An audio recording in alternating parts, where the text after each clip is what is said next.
Hey, hi. Welcome, everyone. My name is Ashok Krish from TCS. I head the digital workplace unit for TCS.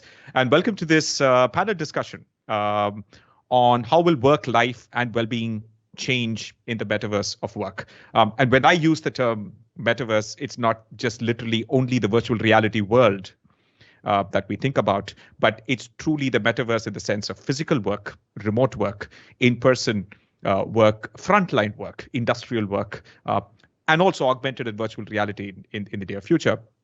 That's the true metaverse of work, if you will.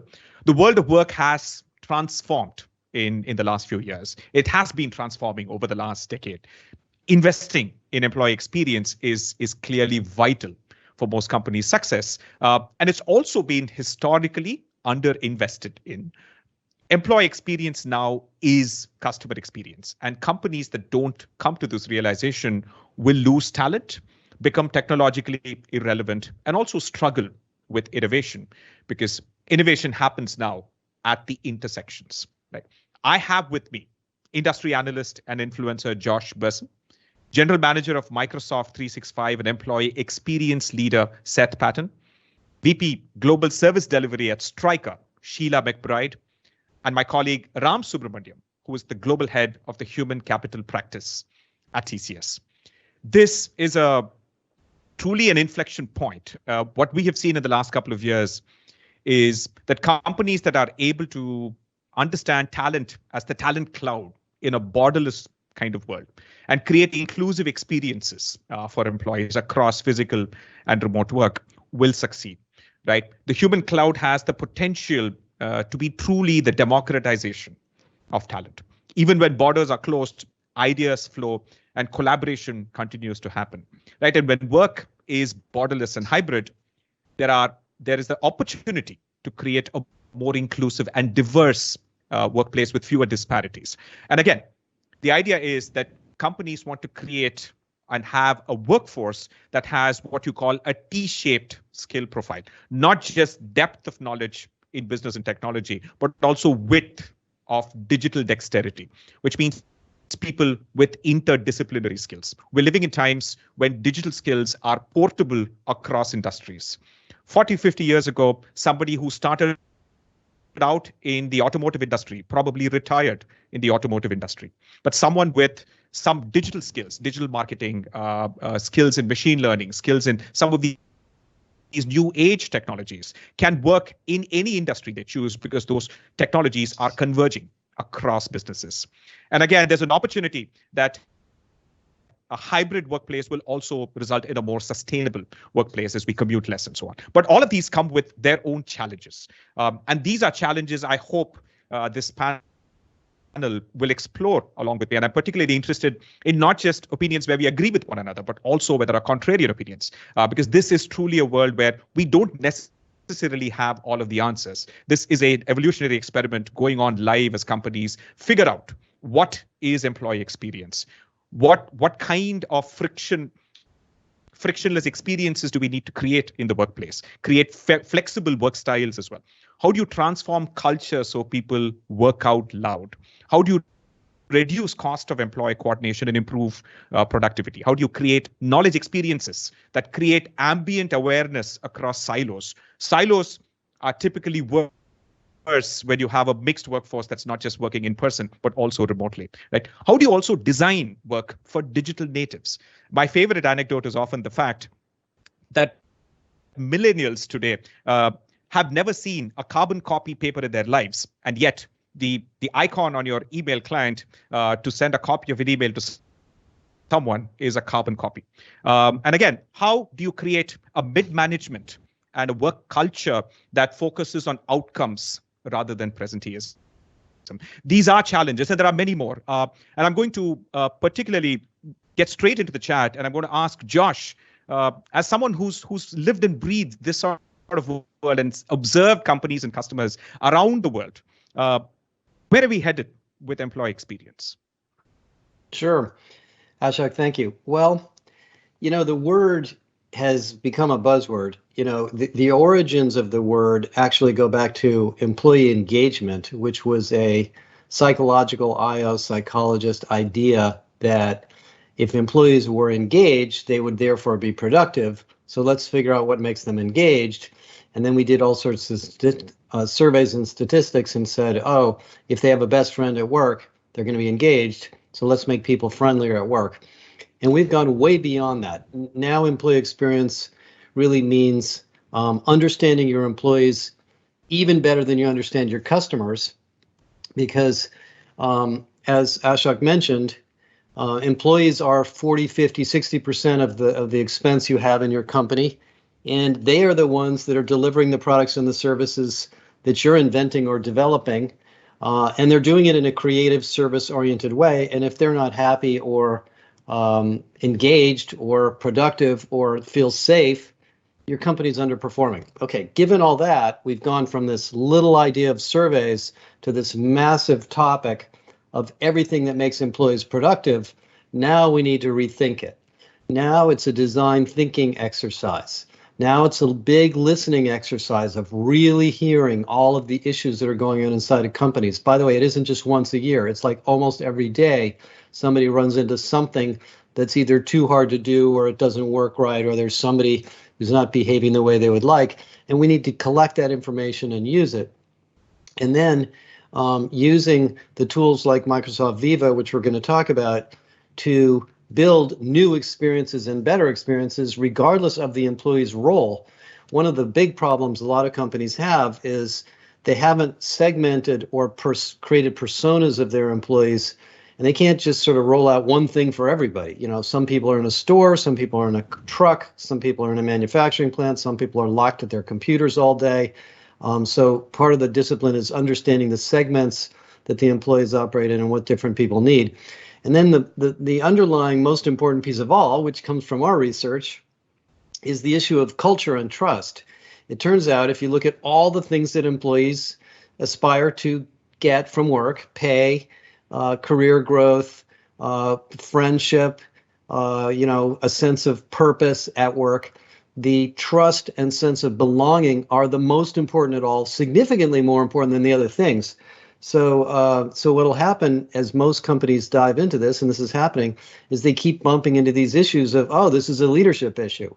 We need to teach leaders how to be better listeners. We need to teach leaders how to be better, more empathetic. We need to teach leaders how to help people be more productive, and so forth. So it's kind of the tip of the iceberg into this big, big topic of how do we, in a sense, rewire our companies to be more productive. And I'm really excited to be on this call with the Microsoft folks and with you guys, because it's not a simple solution. It's not like you're going to buy a piece of software and turn it on and all of a sudden everybody's life's going to get better.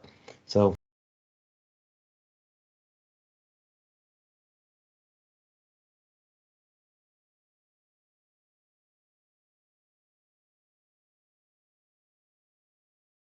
When we mostly work from home and didn't really see fellow employees.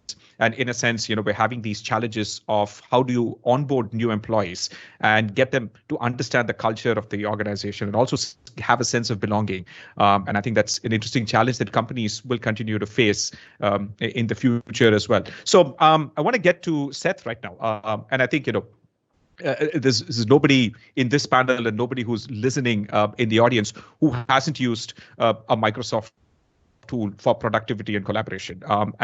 And it's interesting to see the evolution of how you thought about that technology from being a set of disparate tools for content creation, productivity, and then messaging and so on, into increasingly a more converged experience, if you will, where it all fits together and creates a single canvas, if you will, for employee experience, right? So when you think about that and your evolution of this into thinking about something like Viva, which is going one step above merely providing utilities for people to mix and match like Lego blocks to work, but now a place where you're more opinionated about this is how we can bring things together, and so on. So I'd love for you to sort of talk about what you're seeing and what sort of challenges and what are the opportunities you see in the employee experience world that led you to sort of go down this design path, if you will. Would love to hear your thoughts on that, Seth. Yeah, thank you, first of all, for having me, and good to be here with all of you. As you were talking through the challenges, it helped me realize that we're not alone. Of course, even Microsoft going through our own journey of having 160,000 employees go to remote work, onboarding 35,000 employees just over the last year and a half or so. So we certainly don't have all the silver bullets, but we are studying the data, and we're taking this as a very serious part of what we do both at Microsoft and for our customers. I think I start with just building on what you, Ashok, and Josh said, that there is a growing recognition of the importance of employee experience, but also the challenges of doing it well in this new hybrid world. We just had our annual Work Trend Index, which is a large global survey. I'll share a couple of the data points here. So 60% of people say that they feel less connected to their team and their organization. 85% say well-being has declined. 56% say job demands have increased. And while remote work has all of these challenges, 73% say they want more flexible work options to stay afterwards. And so keeping people engaged, as you said, balancing that productivity and well-being, developing this and growing the skills is more important than ever, but it's also more challenging when people feel disconnected and physically apart. And now add to that this highly competitive labor market we find ourselves in, people referring to it as the Great Resignation. We like to think of it as the Great Reshuffle, finding the right fit between employees and organizations. But our recent survey made this clear. 41% of workers responded that they are considering new roles or new jobs altogether. That could be new roles in their current organization as well.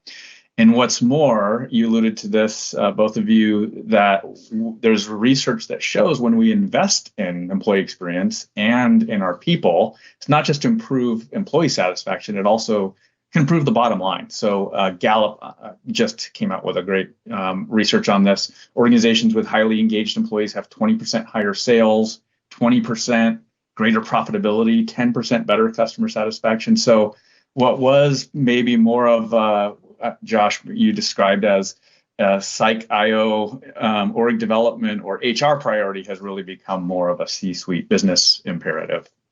So the challenge then for business leaders is in this world where the war for talent is going to be won on employee experience. And for today's business leaders, that means that we need to stop thinking about work as a place and start thinking about how do we maintain culture, how do we connect and empower employees from wherever they choose to work. And that's really what Microsoft Viva is all about.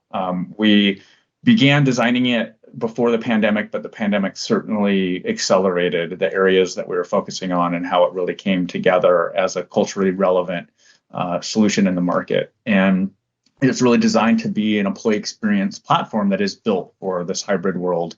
Our goal is, as you mentioned, Ashok, is to go beyond productivity and collaboration, but leverage the tools that people are using to bring some of these things that had previously been fragmented in the organization more into the context. And Josh mentioned the specific being tailored for specific roles, for example, like frontline workers.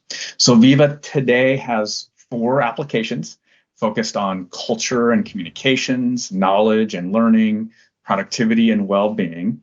And it's built right into Microsoft Teams, Office, Outlook, so people that can find the things that they need, but also powerful insights and recommendations in the flow of their work. It also provides, importantly, a platform that integrates with your existing HR and learning systems. Customers told us they didn't want some new system. They want an experience layer that really helps people have a better experience, but also leveraging some of the back-end systems for learning and HR, et cetera.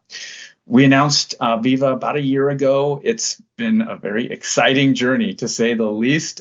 We have 10 million monthly active users now. It's being used by more than 1,000 paid customers, great customers like Dell and Nationwide, PayPal, REI.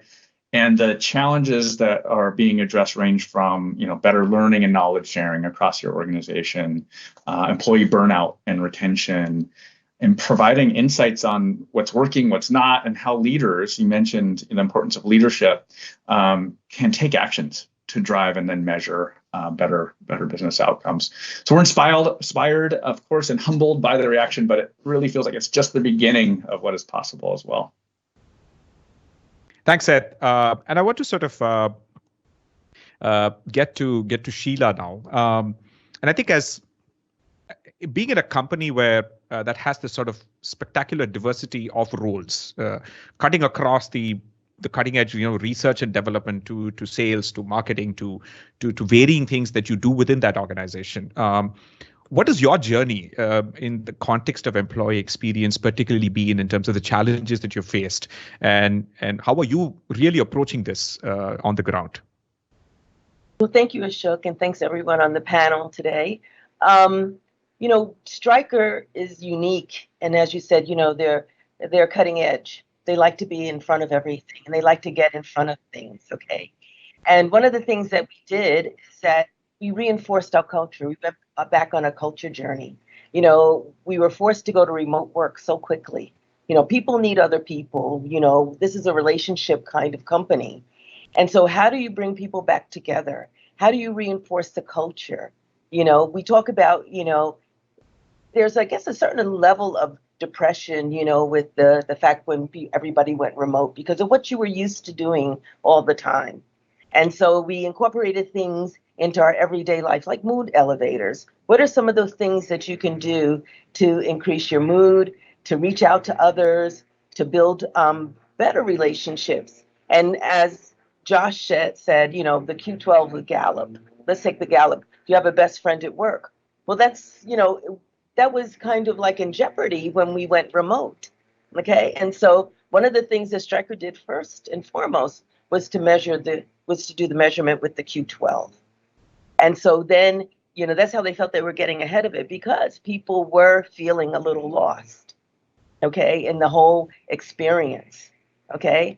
And said, how do we get people to come back together, almost to have, a semblance of work and the relationships and the ability to break out into conference calls or to collaborate, online, or to use tools like Viva. I mean, not for anything, we went to like 30-minute meetings. How do you remember from one 30-minute meeting to the next 30-minute meeting? So, Viva turns out to be your best friend, because you can't remember those things. And sometimes you don't even have an opportunity to jot those things down. So as a result of going through a culture journey, okay, and then continuing to measure, how are we doing? How are we engaging? How are the company sales? Okay. Are we missing a beat any place? And it's proven to, Stryker has done well. Okay. And when we talk about the digital cutting edge, our robotics, many more devices that are digital, many more expanded devices in the surgical centers. We opened up ambulatory service centers, and we're performing operations in there rather than in the hospital. So we made that adjustment. We had to, because the hospitals were crowded, okay? And people still need other things done, devices implanted, orthopedic devices, etc., neurovascular devices. So there was an alternative that was embraced during this time. Even though it was a troubled time, we still grew. We grew in knowledge. We grew in our ability to satisfy our patients. Okay, a lot of great feedback on customer satisfaction. And so that's why, I feel fortunate to work at Stryker, because, they really were able to assemble and get back to business right away and without too much turmoil. Because again, like I said, going to remote so quickly and losing your best friend at work and, to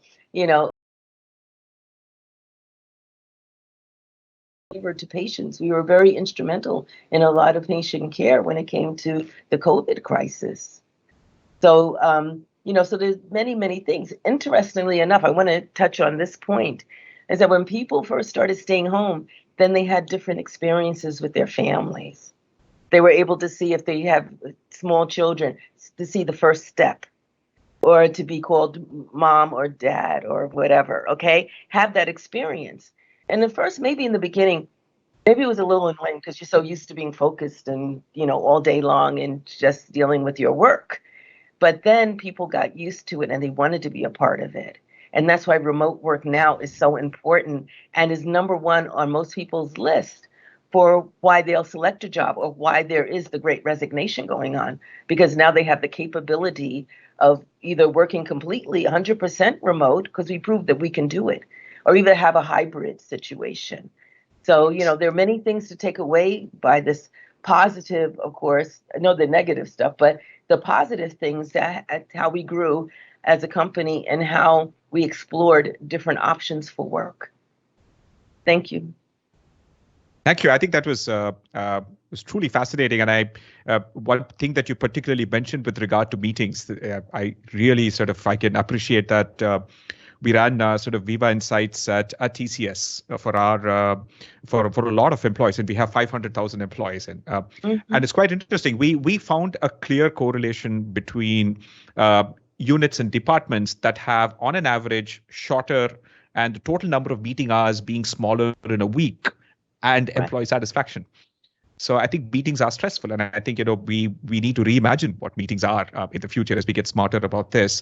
And I think another point that you mentioned particularly makes sense, and I hope I'll sort of get back to you when we speak about wellness itself, which is that I think the dilemma, the challenges that companies will have is, as we embrace remote work and now we're headed back to the office, the dilemma that we have is, what did we learn from remote work that we believe can improve what we do in an in-person office? Not everything was perfect. Clearly, there were challenges. And what should we keep? And likewise, what are some of the more problematic elements of remote work? And we've addressed some of them, the lack of, belongingness and so on, but other things as well. So we'll sort of, get into that. But it'll be an interesting challenge to see what do we retain and what do we bring from the new to create the new hybrid, if you will, right? So I think, that's going to be an interesting challenge. And on that note, I'm going to get to Ram. I think, at the perfect time, given that HR is a phrase that sort of dates back to the first generation of people who had to deal with labor disputes during the Industrial Revolution, right? That's the origin, right? In fact, in many countries, the university degree you get is industry, so masters in industry relations and personal management, right? So that's in fact the degree that we and that this sort of discipline has evolved from that to rapidly deal with knowledge work, and then now deal with hybrid and remote work.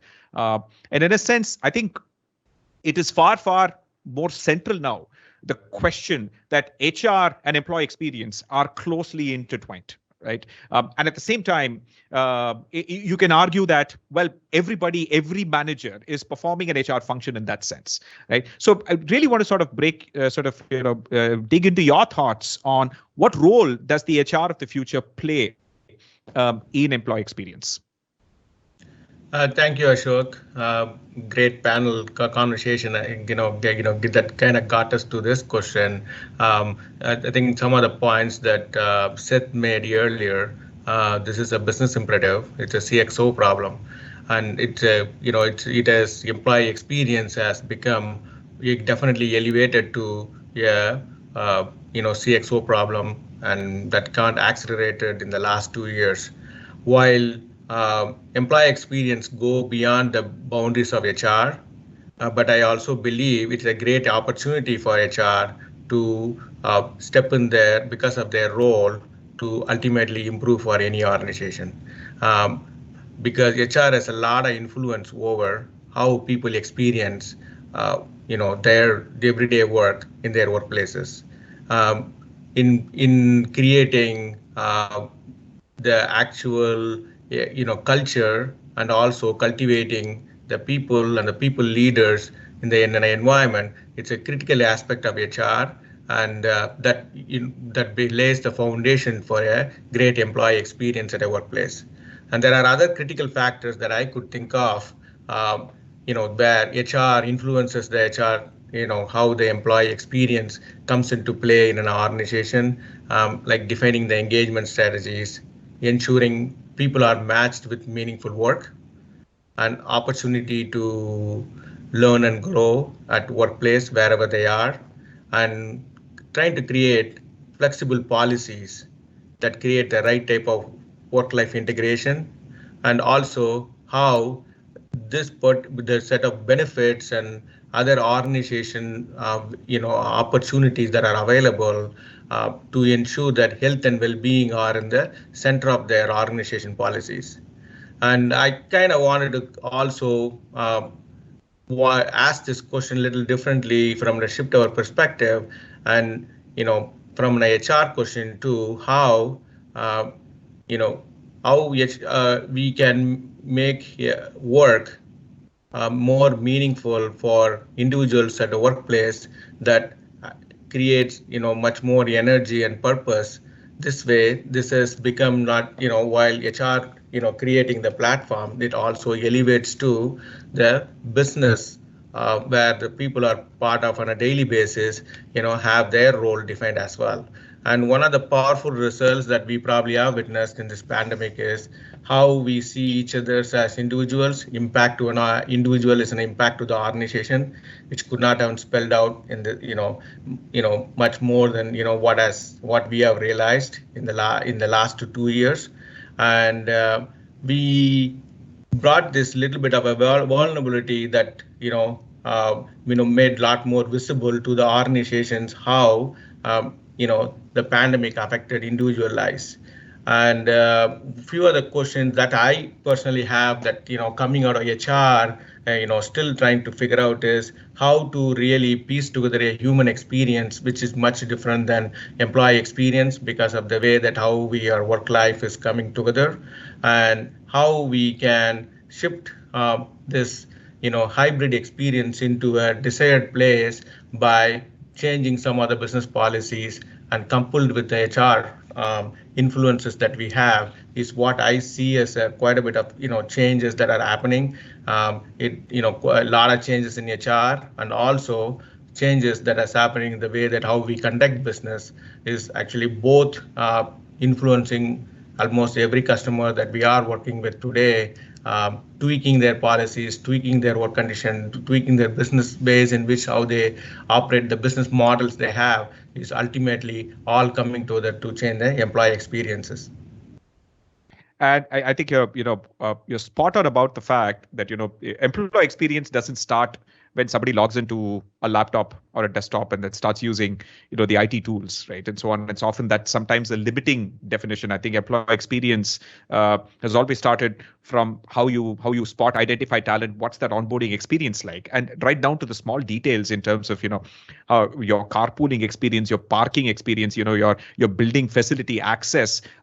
The world of employee experience is bigger, and I think it is in that sense that I now want to sort of switch gears into the second part of the second question that I wanted to ask all of you, is that it is pretty evident that as we were all working from home for the last 2 years, and I think Sheila talked about this.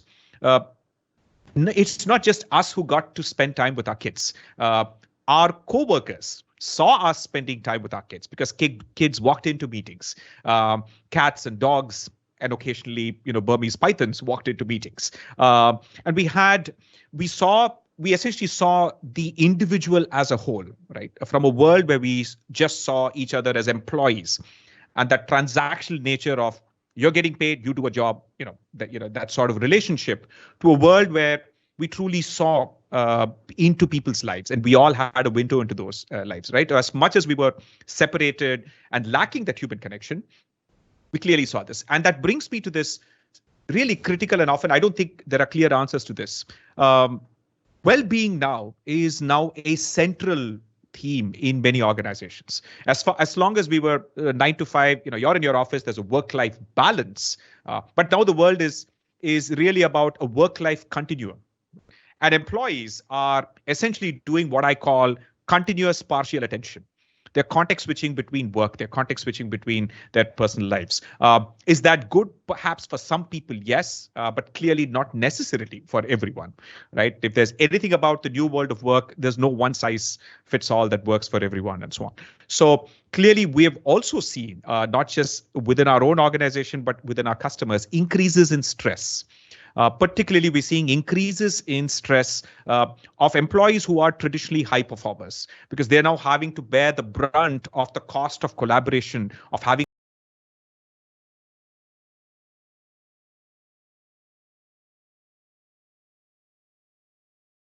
possibly one of the things that's driving the great resignation is that some of the high potential, high talent employees are saying, no, I'm done, right? And the cost of switching to another organization is really nothing. It's just another Teams tenant. And it all looks the same as long as you're working remotely.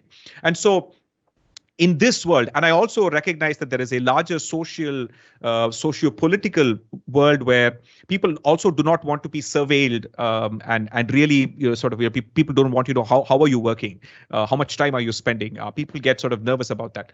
How do we factor in workplace well-being in this messy world? What should companies do and what should they not do? If you will. I think it'll be good to sort of get a range of perspectives. So I want to jump to Josh right here, saying that, what are you seeing in the world of employee well-being with the amount of buzz that it's created? Yeah. Well, I mean, it's an interesting conversation we're having. I do think what's been happening, this is a permanent shift to a new model of working. We're not going back to something where we were before. It's highly interconnected. It's always on. We've got all this digital, distractions and interruptions all day. We're connected at home, so it isn't just well-being as a benefit. And, I started studying well-being. I mean, I had well-being vendors coming to me 10 years ago, and I didn't pay attention to it because it was like a little part of the benefits department. And the benefits department did it as a solution to reduce insurance. So what most well-being programs really were was let's reduce the diabetes or heart disease in the organization because it'll reduce our insurance costs.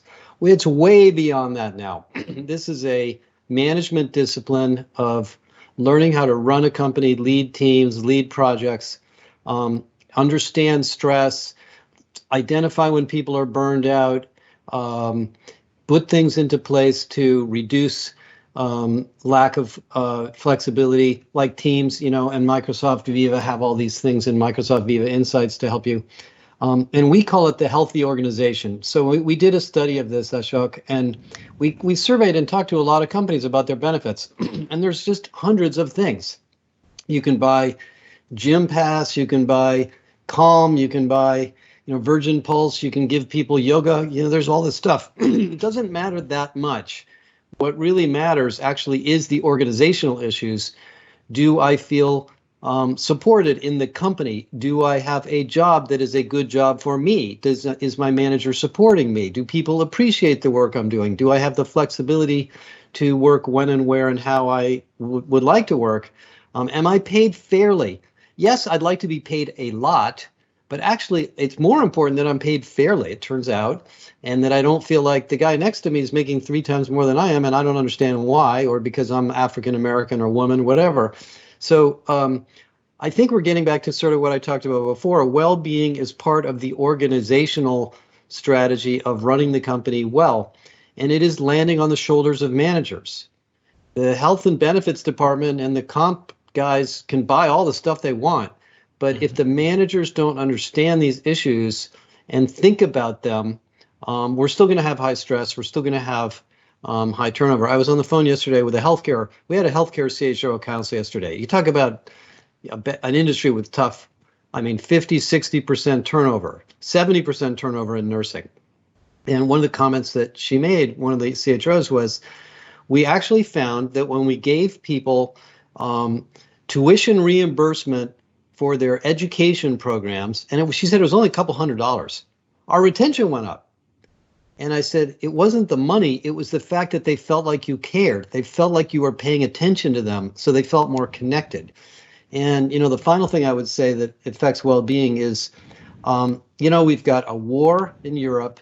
We've had a terrible pandemic, political instability, all sorts of things that are upsetting in people's home lives. They want to go to work and feel safe and protected and working for a company they care about.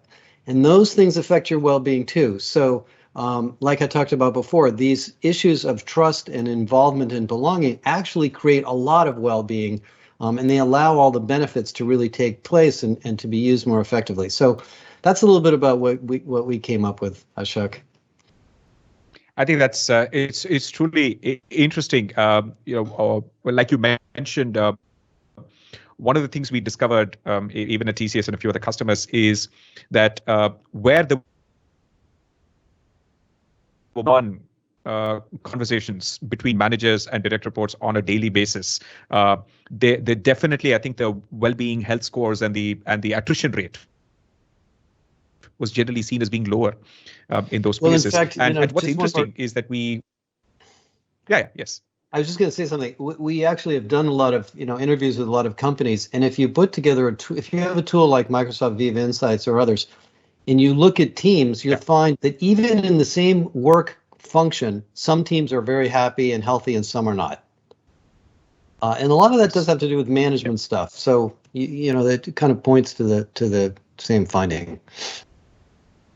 Absolutely. I think another very offbeat, interesting thing that we discovered is that again industry, that in remote work, we found that introverts tend to do slightly better than extroverts when it comes to managing remote teams. They're absolutely happy to be off video and chat more regularly and make connections remotely, as opposed to being in person as well. And so it's really an interesting new world as we discover new things about ourselves. And I want to sort of get to Seth now on the whole technology and well-being. The challenge there obviously is that while we now have unprecedented amounts of data to be able to derive these insights, but the challenge obviously is that it's not that easy to convince people that it is the right thing to do, or that it's not going to violate someone's privacy. And again, coming from a world where over the last 5 years, people are increasingly skeptical and often very suspicious of any kind of digital surveillance of any kind. Where do you see technology playing sort of like that humanized role in getting companies to think smartly about well-being in the future? No, it's a great question, and it's a broad topic. I think from a systems perspective, the reality is that today the employee experience in most organizations is just too complicated. I mean, over the years, you alluded to it, Josh and others, well-meaning people purchased a proliferation of HR and digital technologies, from surveys to well-being programs to learning systems to tools for employee communications. And while I think the intentions were good, the reality is the systems are fragmented and they're disconnected from where people actually do their work. And that leads to low utilization, lost productivity, a poor employee experience. And the fact is that the hybrid and remote work exposed that fragmentation, because you can't just then go and find your colleague down the hall for trying to get something done or information. And so we have this opportunity, I think, to bring these technologies and solutions together in a way that's more integrated. And then also, I think what has changed, as you alluded to, is we now have the ability to understand how work is happening. And if you do that in a privacy protected way, it can be really powerful for individuals to help manage and balance our own well-being, but also managers and leaders. So, for example, a lot of our customers are using Viva. Sheila mentioned this, Josh, to protect their time and to create better balance, or this continuity as you describe, and also to be a better manager for your team. And some of that is just having the visibility into how is my team at risk of burnout, but doing that in a way that preserves privacy. So, for example, I get insights like how much time I spend in meetings and email, reminders to take regular breaks, which we know now research shows is really important every 90 minutes to have at least 5 to 10 minutes break, nudges to prioritize focus time, make time for learning, which people are only spending 1% of their time on, but it's the number one risk that CEOs point to in terms of future growth. And what about building my network? So if you're losing connections with somebody who's an important collaborator, it'd be good to know about that and maybe get a nudge to reach out and praise somebody or to connect with them one-on-one. There's, of course, the virtual commute feature, which, I don't miss my my commutes to work, but boy, that there was that transition period in the morning and in the afternoon that played a role. And now on days like today, when I'm working from my home office and I walk outside this door, I want to be more present with my friends, with my family, and with my kids. And so having that way to mindfully wind down the day it's a small thing, but it's a really big thing. And then the work we've done with partners like Headspace to bring that in and have optional breathing or meditation, or even I just use the focus music feature is great when I'm working and I don't want to be interrupted. Things like delay delivery feature. These are small things. I may want to send an email or a chat late at night, but that doesn't mean my team wants it. So why not send it when I need to and when it works for me, but then have it show up when they've indicated their hours are? Or what about the new shared plan in Viva, which allows you to create etiquette with your teams about things like no meeting Friday afternoons, which we've done, or all agreeing that you're going to start meetings by default 5 minutes late for 30-minute meetings and 10 minutes late for an hour meetings. Gosh, what a difference that has made in just having those breaks for the overall well-being. But it doesn't work if one person or two people are doing it. So how do you use technology to create culture and etiquette and then reinforce it in the tools that we use? And then, of course, managers and leaders getting insights about how their teams are working. And these are done in a way that protects privacy, because coming back to your point, privacy has to be built in by design. And that means these individual insights that are powerful, but they're only visible to individuals. When it comes to managers and leaders, they get de-identified, aggregated insights that are still powerful to see what's happening in terms of overall trends and work patterns.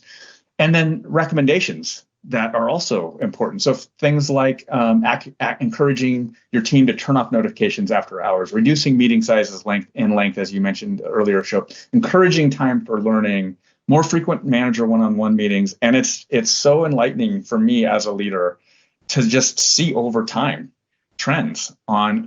It's okay sometimes to have a couple of weeks where after hours collaboration ticks up because it's before a big launch. But if I see that over a long period of time, I know there's going to be risk to burnout and productivity. And another great example, our people analytics, a lot of other of our customers' teams are analyzing that data about how work is happening alongside survey data. Then you get the qualitative data plus the quantitative data and in tools like Glint. And that's where you can really see powerful correlation between things like, is a bunch of after hours collaboration reducing or having people feel like they're more burnt out, and does that also result in higher levels of attrition? That's pretty powerful, and the ability to measure that over time. So that's Viva Insights. I'll just take one more minute. I think that another really important area that I'm seeing our customers get value here is that notion of culture being able to engage leaders with employees at scale. And so if you think about things like town halls,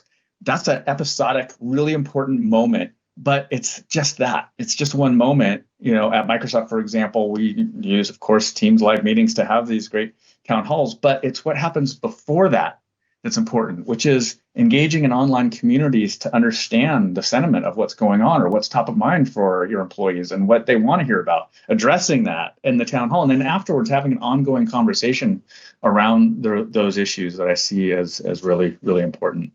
So there's a lot more, but I think those are a few examples of how technology can be helpful in addressing well-being, but also employee experience overall.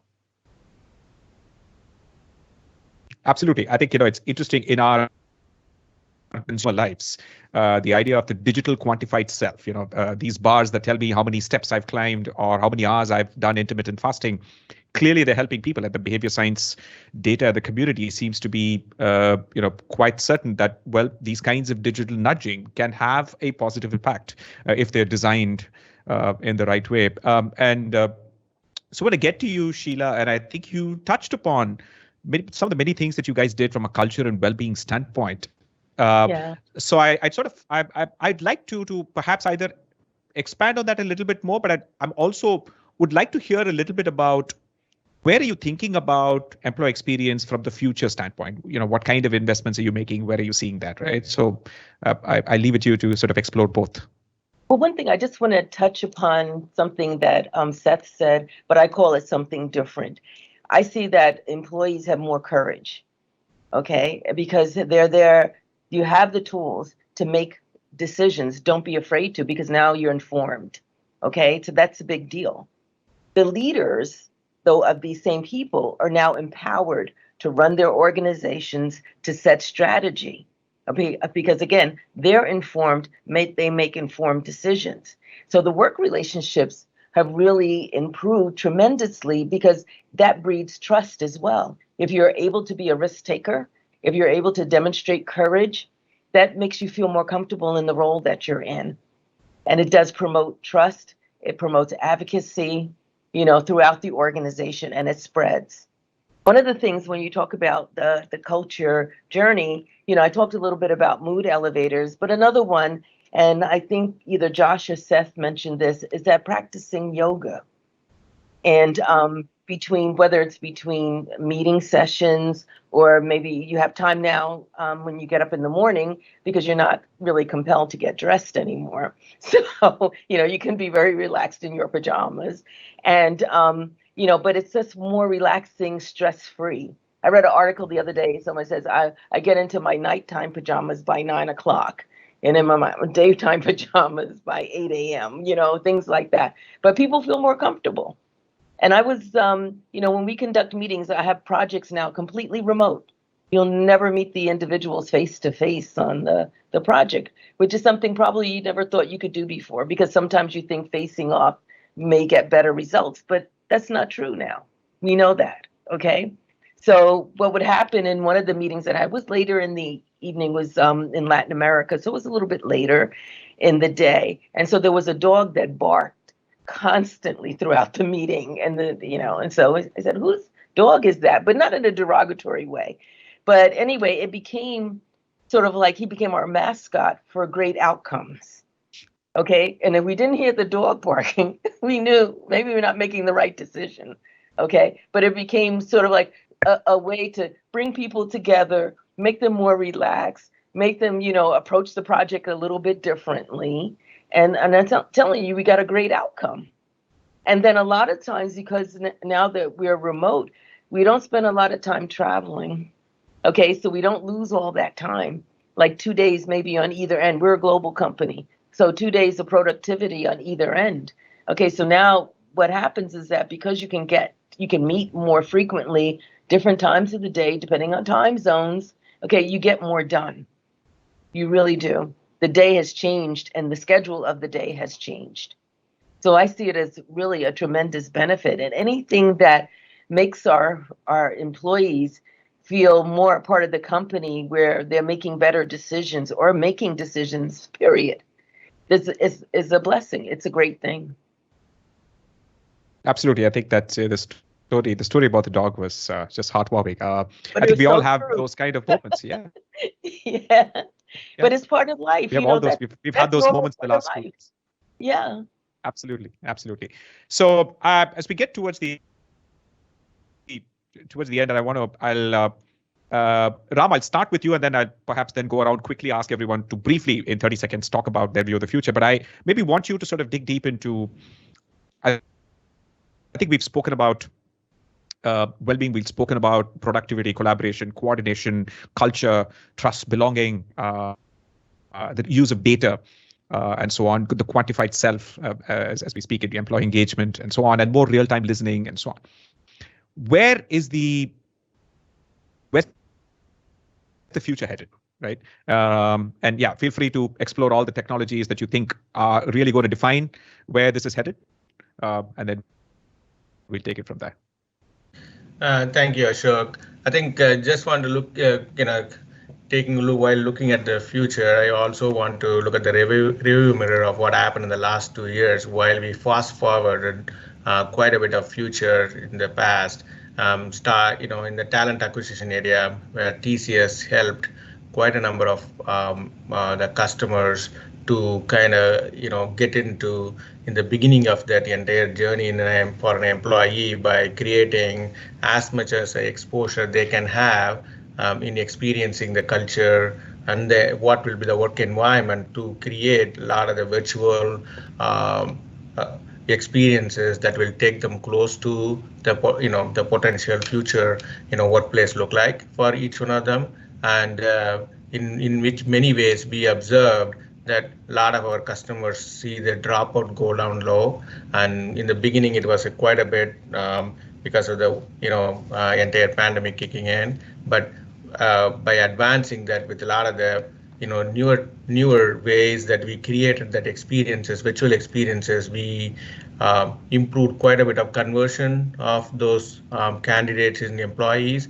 And then we also did quite a bit of work in the ways in which how work is organized and work structures are organized for an organization in ways in which how they interact with each other, virtual collaborations that are created to ensure the new meaning of working together and how work get done. There was so much of advancement that happened, and while now we got all of this happen from talent acquisition and then how we put people together, I think with the examples that Josh was giving related to 30% plus attrition that happened in some of the industries, in some cases 70%, you can see that the entire workplace is made up of many of the folks coming from different type of skill sets, and then different organization. The idea of a culture is a different, completely different than and rewritten in the new work groups that are created and the new workforce that are part of the organization. A lot of the future work is focused on defining that culture through creating the meaningful work in terms of every interaction they have, and a lot of the digital workspaces that are created to ensure that how that interactions become meaningful. And I think some of the sets examples around when you see a part of the organization or a region constantly working long hours, and then how you can take some of that information to ensure that create the right type of intervention to create the right meaningful balanced work. And there is a lot of that, investments that we see that's happening today, and I see that continuing in the future. And other important one that also we are observing at the time is, the learning and the development and skills.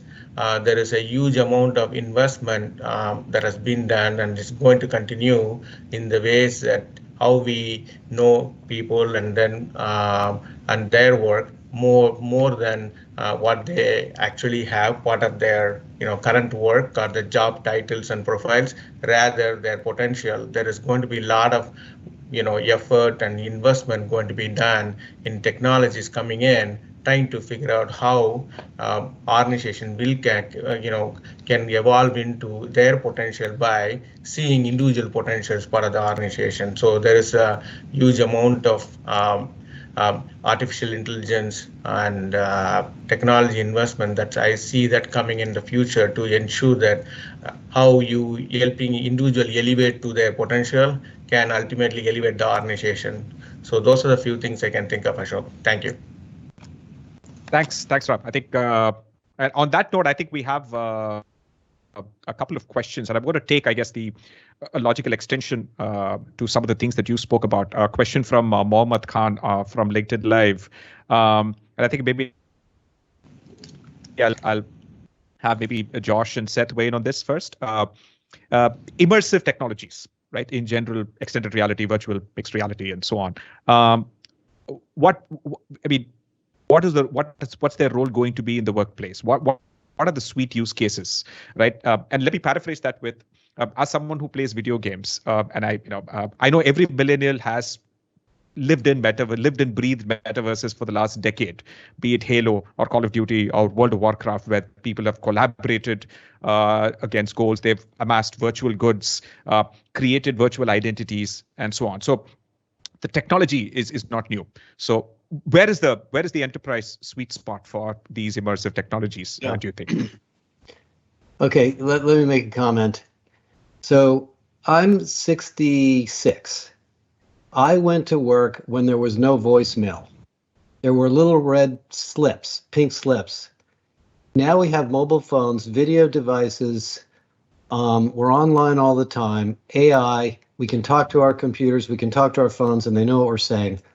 It's just going to keep going. there's no question in my mind that immersive technologies are going to become mainstream in the workplace. It's already used for operational training. It's now used for leadership development. It's used for diversity training. It's used for in-store training at Walmart. It's used for in-store training at Verizon. First-person shooter training to understand what to do when somebody walks into a store with a gun. There's training for that. So this is real stuff. It's not a niche market. It's going mainstream. I mean, Seth can talk about what Microsoft is doing. Microsoft's going to be a huge player in this. And, just sort of hang on to your hats, because young people are very comfortable with this. Maybe people my age are a little less comfortable with it, but I just think it's going to be massively important. And, I'm not a fan of Facebook, and I don't really, crazy about what they're doing, but I thought Microsoft's acquisition of Activision was just basically signs that Microsoft understands what's going on. So let's let Seth talk a little bit about it. He can tell us a little bit more what they're thinking. Yeah, it's an important broad topic, and I'm not our metaverse expert at Microsoft, but I think you asked the right question, Ashok, which is, what is about it that is going to be sort of commercially viable in a way that actually changes the way we work? And I think there's a lot of even short-term applications that I'm really excited about. So I'll take a very simple example of how we're starting to bring avatars into Microsoft Teams. So using AI, it can mimic your facial expressions, but guess what? If I just rolled out of bed or I just came from the gym, I may not want to turn on my video. But the data and the research shows that having an avatar that mimics my facial expressions, all that still gives you that opportunity to connect and engage. So that's a very simple example. But what about the fact that, and I love Sheila's positive outlook on how remote work has changed for me. I was traveling all over the world for all of these conferences and events. And look, in the last week, I was in Netherlands, I was in India, I was in a couple of other places on the Eastern United States, all in 1 week without having to travel. The productivity is incredible. But you know what was missing is that feeling of actually connecting with people in a more social environment. Now, some really interesting things with Microsoft Mesh and the Metaverse and the things that we're doing with our partners is building those virtual conference experiences where your avatar is engaging with other avatars in a way that really drives more connection and engagement. And look, this is not replacing the physical world. It's how does it augment the physical world to bring the best of both? And that, I think, is really, really exciting and is going to be, Josh, within our working lifetimes. Absolutely. I think, so we have another question. I'm going to, so maybe have Sheila and Ram weigh in on this, specifically around the Great Reshuffle or the Great Resignation, if you will. Is the Great Resignation essentially the Great Reshuffle to find the best fit?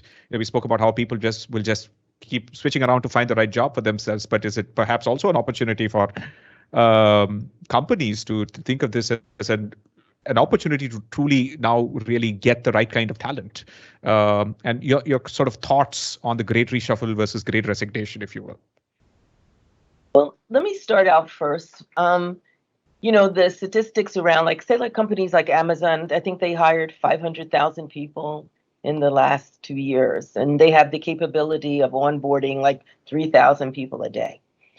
So it was an opportunity for them to change their image and to get people to come into the company and say, what can I do for individuals that I know that are not being offered by other companies? Okay. Now, whether it's long-standing or not, some of the companies, you'll get people like they make their career at one company. Now, does that happen in those types of organizations? Maybe not. Perhaps it does, but we still have, we have to wait and see, basically, because when you think about it, and I look at the experience at Stryker, people that started during the pandemic more than likely aren't here anymore, okay, because they missed that whole engagement, the ability to come up to speed rather quickly. It does help to have somebody to coach you, even be a culture coach for you in a new company, depending upon what level you come in at. So I think it's a reshuffle, but then there's going to be another reshuffle. And I think that the companies that offer people a better work life, remote opportunities, hybrid opportunities, more to fit their lifestyles are going to be more and more important. because as the population gets younger, okay, introducing into corporations, younger people want to do things differently. They may not feel like you got to show up even every day, or maybe they feel you can show up once a month. And as Seth was saying before, prior to the pandemic, I was traveling about 3 weeks out of every month, which is absolutely insane. Okay. So the thing is that, but you save so much time. That's why I emphasized it before. And plus there's so much stress associated with traveling, but we're able to accomplish the same or more by staying put and having better collaboration and using the tools that we have in place. But again, like with the Great Resignation or reshuffling, there's another one to come. Okay, because I think things have gotten, in the world globally, things have just gotten more complicated. And again, it's an opportunity to explore. Things changed radically in the last 2 years. So you have an opportunity to be a risk taker and to show some courage, because you can always bounce back. Because one thing that it showed us the last 2 years is that we're resilient. Okay, and that's what's the most important thing. And so that's why you can step out and do different things and not feel like, it's something so odd. So that's my point of view. Absolutely. Lovely insights. I think we're at the top of the hour. So Ram, any last thoughts on this, and then we can close the panel? No, thank you, Ashok. This has been a great enlightening, coming from, Josh and Seth, and, the examples that Sheila has given. I think this has been I hope the audience benefited as much as I am being part of this. And thank you again, being part of this TCS event. Looking forward to more of the questions coming from, everyone on the in the event. We look forward to hearing more from you. Ashok, back to you. Yep. Thank you, Ram, and thank you, Josh, Seth, Sheila. Absolutely riveting, really, really, really insightful panel. And I think I hope we all learned a lot. I sure did. And looking forward to doing things like this again. And thank you, and have a good day or a good night, depending on where you are. Bye-bye.